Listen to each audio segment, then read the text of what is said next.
Hoy salieron tres noticias bastante llamativas para algunos y un poco diferentes a lo que veníamos teniendo en los últimos meses, como por ejemplo esta que tenemos acá. El FMI eleva el pronóstico de crecimiento global a medida que la inflación se enfría y el gasto de los hogares sorprende.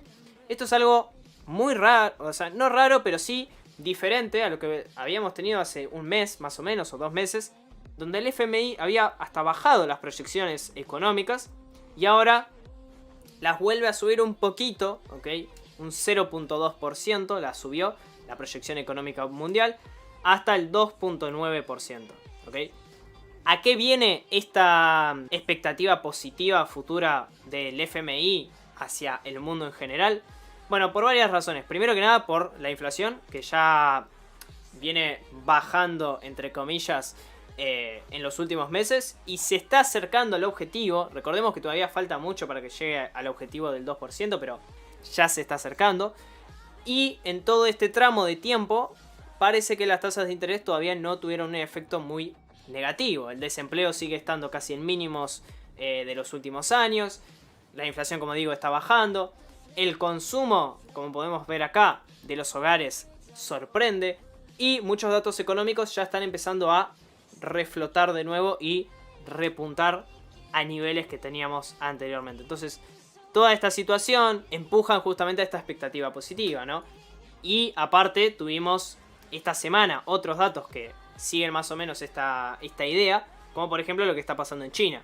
China también, China está empezando a repuntar económicamente por todo lo que vienen haciendo, ¿no? Ya liberaron todas las restricciones de COVID que tenían. La gente anteriormente tenía muchas restricciones para moverse en el país. Y es probable que con esta apertura económica, con todos los estímulos monetarios, los estímulos fiscales, China se vea afectado positivamente. Alibaba, por ejemplo, es una acción que yo voy a estar viendo estos días, viendo durante las próximas 2-3 semanas, para meterme en el mercado de China. Yo sé que hay mucha gente que ya no le gusta Alibaba porque, bueno, Alibaba viene de un mercado bajista desde 2021, perdón, casi 2020, entonces hay mucha gente que se empomó, que compró acá Alibaba y estuvo 2 años perdiendo mientras el S&P 500 subía sin parar.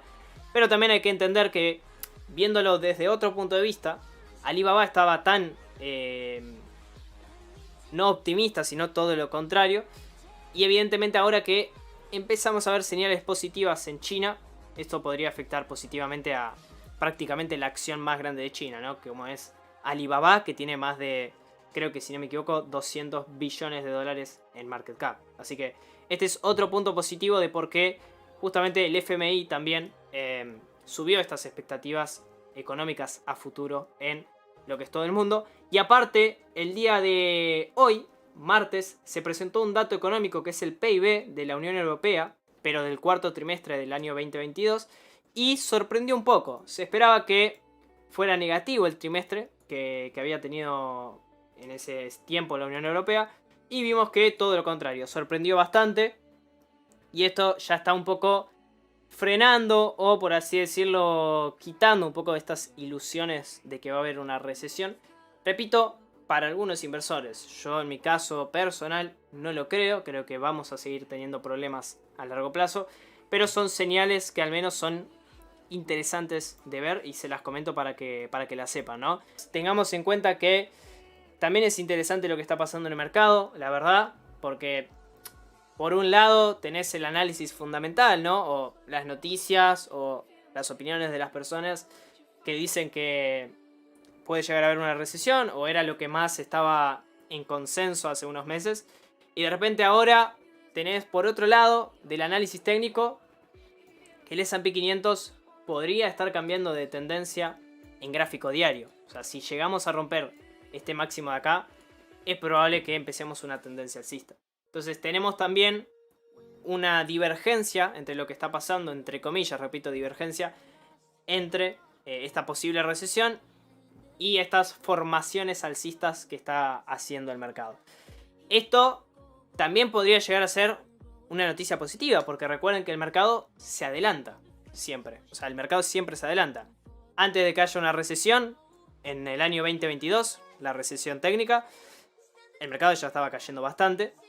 Y probablemente cuando el mercado se recupere y termine el mercado bajista, también el mercado empieza a recuperar antes, ¿ok? ¿Qué es lo que suele pasar?